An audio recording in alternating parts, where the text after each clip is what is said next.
네, 안녕하십니까. 국민을 위한 대한 이현영입니다. 네,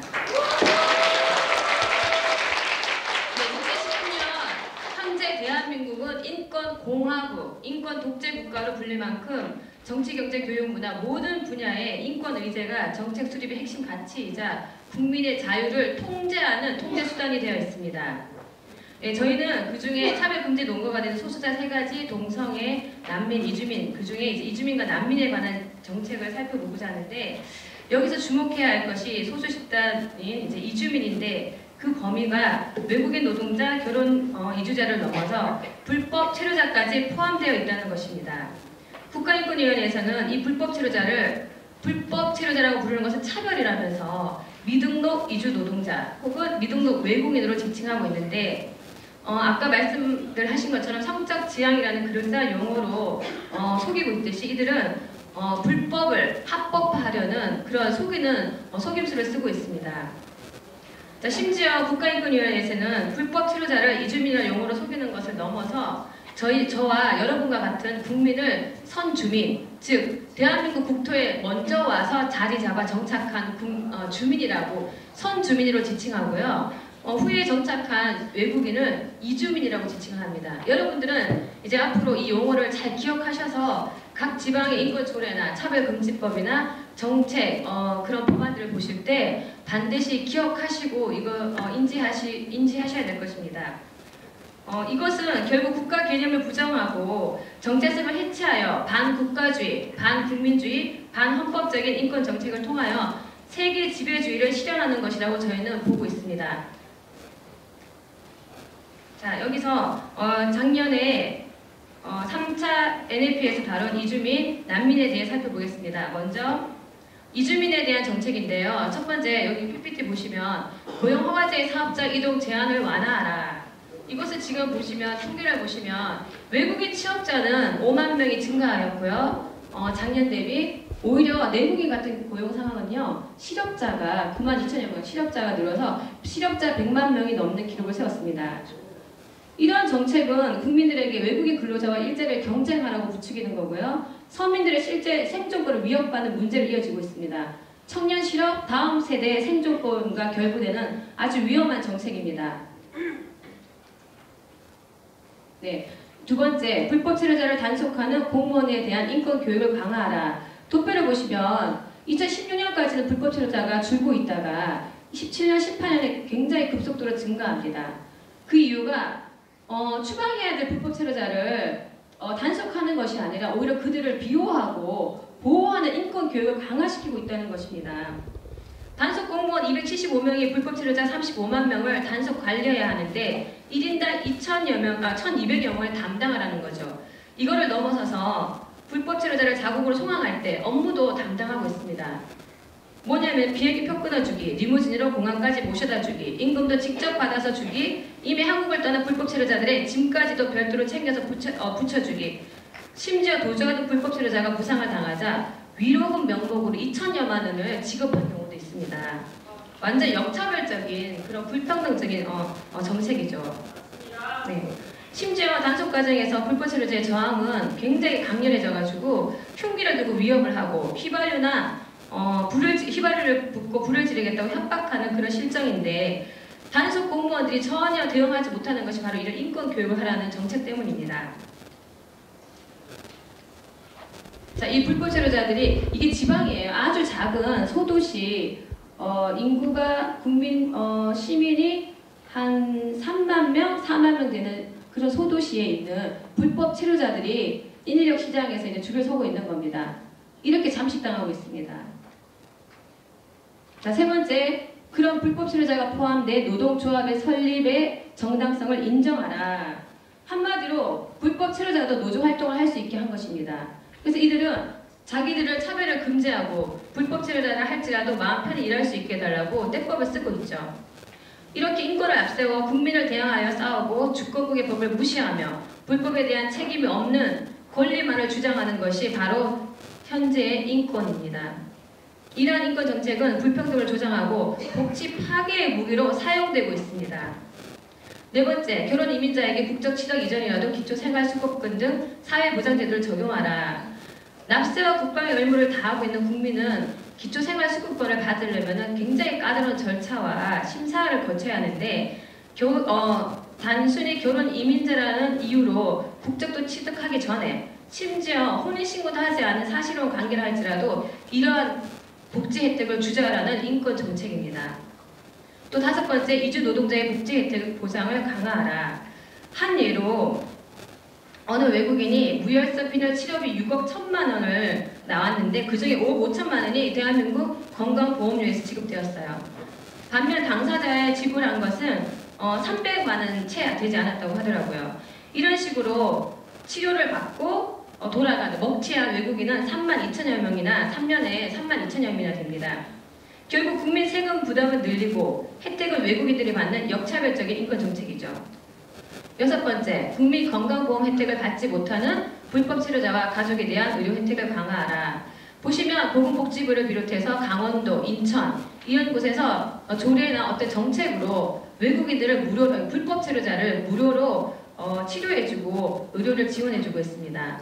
반면 국민들의 현실은 이렇습니다. 병원 못 간 환자 중 한 명은 돈이 없어서 건보료 체납해 혜택 못 받은 104만 가구는 저소득층, 41만 가구 의료비 쓰려 전세금 헐었다. 이런 실정인데 무료로 막 퍼주자는 거죠. 7번째, 불법 치료자 자녀의 출생 등록, 건강권, 보육 및 교육권을 보장하라. 이것은 2018년도 개헌안에 있던 국민의 주권을 모든 사람으로 바꾸려 했던 것과 같은 정책입니다. 권리와 주권의 주체를 국민이 아닌 결국 사람으로 바꾸는 정책이죠. 불법 치료자의 자녀라 할지라도 대한민국 국민이 아닌데 똑같은 그런 권리를 보장을 하는 거죠. 국민의 주권을 침해하고 국경을 해체하는 아주 글로벌리즘의 일환입니다. 지금부터 난민인권 정책인데요. 난민 신청자의 권익을 보호하라고 권고하고 있습니다. 이미 난민 신청자의 권익은 난민법에 의해서 굉장히 많이 보호를 받고 있죠. 그런데 여기 난민 신청자의 국적별을 잘 보셔야 합니다. 2위 중국을 빼고 제외하고는 모두 이슬람 국가입니다. 이슬람 국가인데 이들 중에 모든 어떤 지원을 받고 심지어 난민 인정 소송비까지 국민의 세금으로 다 받아서 11년까지 머무는 사람도 있습니다. 난민 인정을 받지 않고요. 그러니까 불법 체류자로서 합법적으로 머물 수 있는 게 바로 이 난민 신청자입니다. 이 난민 신청을 하여서 얼마 전에 IS 대원으로서 폭탄을 제조하다가 걸린 시리안이 있었죠. 아직 판결도 내리지 않습니다. 보시면 국내 이슬람 모스크바 예배처소 현황인데요. 점차적으로 늘어나고 있습니다. 그 늘어나는 이유가 바로 불법 치료자와 난민 신청자의 증가가 주요 원인이 되고 있습니다. 이로 인해서 외국의 강력 범죄율도 많이 높아지고 있는데요. 보시면 내국인과 외국인의 강력 범죄를 제가 비교해 보았는데요. 외국인의 살인 범죄율, 강력 범죄입니다. 살인 범죄율, 강도, 폭력 이런 범죄율이 내국인보다 훨씬 높습니다. 이것은 그냥 숫자적으로만 비교한 건데 실제로 인구 대비율로 보면은 거의 40~50배라고 보시면 됩니다. 광주에서 일어난 이 케냐 살인 굉장히 잔인한 사건이었는데요. 이 사람도 난민 신청자였고요. 또 지난번에 강수연 양 이거 너무너무 잔인해서 제가 표현을 못하겠습니다. 불법 치료자였습니다. 오원춘 사건 아시죠? 불법 치료자였습니다. 근데 활용 정점이죠. 외국인 인권 정책의 활용 정점, 외국인 참정권입니다. 혹시 여기서 외국인이 선거권, 투표권이 있다는 거 알고 계시는 분 계신가요? 아시아에서 유일하게 외국인에게 투표권을 주고 있습니다. 지난 지방선거 때 10만 명이 넘게 유권자였고 이제 법무부에서 허가한 274 비자로 인해서 앞으로 최대 60만 명 외국인 노동자에게 영구 체류권을 주게 됩니다. 그 60만 명은 송파구 인구보다 더 훨씬 많은 유권자라서 정치가들이 결코 무시할 수 없는 인구입니다.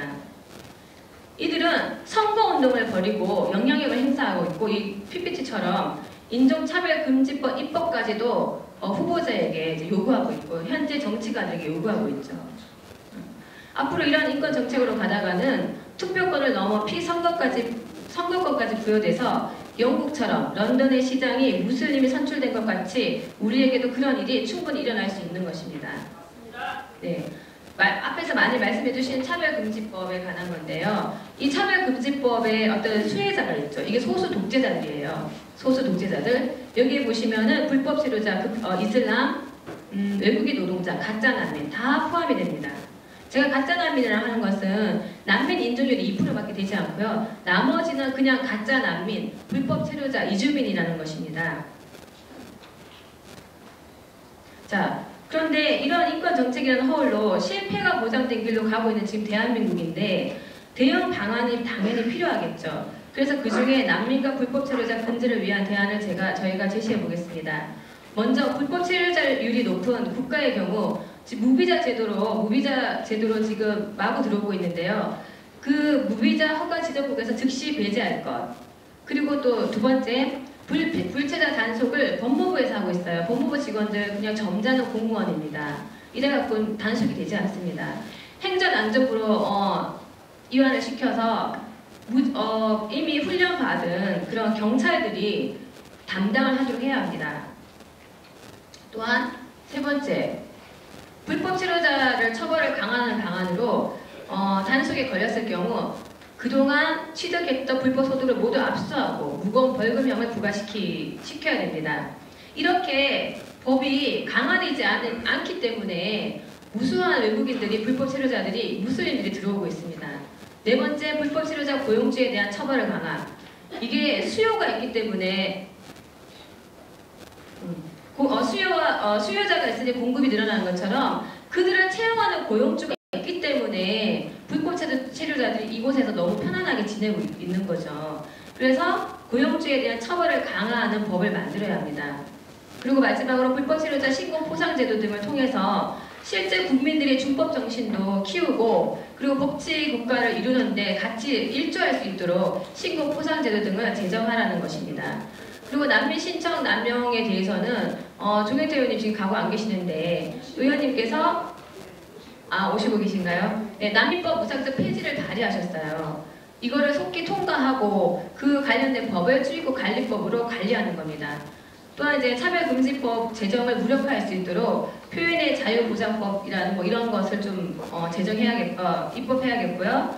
또 아까 우리 김영길 대표님이 말씀하신 것처럼 이 다문화주의 이거로 인한 인권 정책이 굉장히 무수히 나오고 있습니다. 이걸로 인해서 자국민이 굉장히 역차별당하고 불평등당하고 피해를 보는 사례가 굉장히 많아지고 있습니다. 저는 이 법이 굉장히 단순할 수 있지만 이거를 대비해서 자국민 보호법을 제정하라고 저는 주장하고 싶습니다.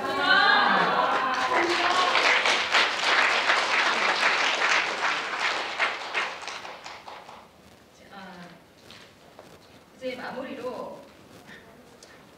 마무리로 보면 이제껏 이렇게 살펴본 외국인 인권 정책들을 보면 유럽의 실패했던 정책을 그대로 따라가고 있습니다. 유럽은 난민, 불법 체류자, 외국인 노동자들을 적극 수용하는 동시에 차별금지법으로 그들을 보호해 주었습니다. 결국 그것으로 인해 이슬람이 보호받고 오히려 자국민은 무너져가는 형국입니다. 또한 유럽의 지금 PPT 보시는 것처럼 유럽의 지도자들은 외국인 정책으로 실패했음을 인정하고 있습니다. 우리나라도 급진적으로 모든 외국인 인권 정책을 적극적으로 받아들이고 있는 이 현실에 무슬림과 중국인의 확산 정착이 빠르게 진행되고 있습니다. 지난해 11월 조인한 유엔 이주 협정에 따라 외국인 정책이 더 개방적으로 확산될 것이는 자명한데 앞서 말씀드린 것처럼 국가주의가 아닌 세계 지배주의적인 인권 정책을 즉각 중단하라고 지금 정부에 주장합니다. 그렇지 않으면 머지않아 총성 없는 전쟁 속에 나라를 잃는 패전국이 될 수밖에 없습니다. 그런 일이 일어나지 않도록 정부와 정치계에서는 자국민 중심주의 정책을 펼쳐나가야 했고 국민들은 이러한 가짜 인권에 속지 않도록 시야를 넓혀 견제해야겠습니다. 감사합니다.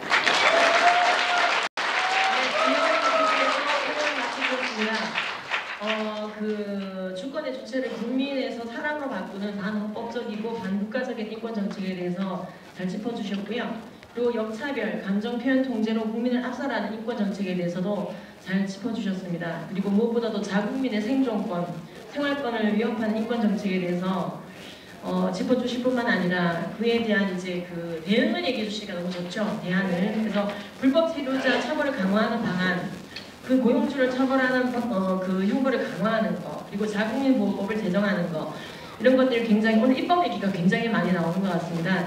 그래서 입법이 얼마나 중요한지도 한번 생각해 보게 되는데요. 지금 정말 이런 게 많습니다. 결핵에 걸린 외국인들이 모두 한국에 우르르 몰려오고 있다, 이런 기사가 쉽게 검색됩니다. 결핵 우르르 치면 나옵니다. 결핵 우르르. 그러니까 우리나라에 결핵 걸린 분들이 우르르 와가지고 우르르 치료받고 우르르 간다는 얘기예요. 그러니까 이게 단순히 돈의 문제가 아니라 결핵은 감염성 질환입니다. 그렇죠? 특히 다이어트 중이거나 몸이 허약한 사람들에게는 쉽게 옮아가는 거거든요. 근데 자국민이 굉장한 위험에 빠지게 되는 정책을 인권의 이름으로 대책 없는 관용주의를 하고 있는 겁니다. 이제 이런 문제들이 계속 생기고 있고요. 실제로 불법 체류자를 위한 차별금지 조항을 광진구가 인권조례안에 넣었는데 이제 철회가 됐었죠. 그러니까 이런 애들이 계속 대두되고 있습니다. 아마 광진구 인권조례는 아시는 분이 거의 없을 거예요. 광진구 인권조례 불법 체류라고 치시면 나옵니다. 예, 그거가 나옵니다. 지금 우리나라가. 그래서 지금 굉장히 이제 이런 게 심각하게 있는데, 빈틈없이 정말 잘 다루셔서 너무 감사드리고요. 지금 쭉 6분의 토론과 발제를 들으셨습니다. 지금 들으시면서 질문하고 싶으신 분들이 계실 거예요. 그래서 지금 질문을 하시는 것을 딱 3분만 받겠습니다. 근데 질문하실 때 토론이나 발제를 하시면 안 되고요. 정말 질문만 하셔야 됩니다. 30초짜리 질문으로 응축해서 질문해 주시고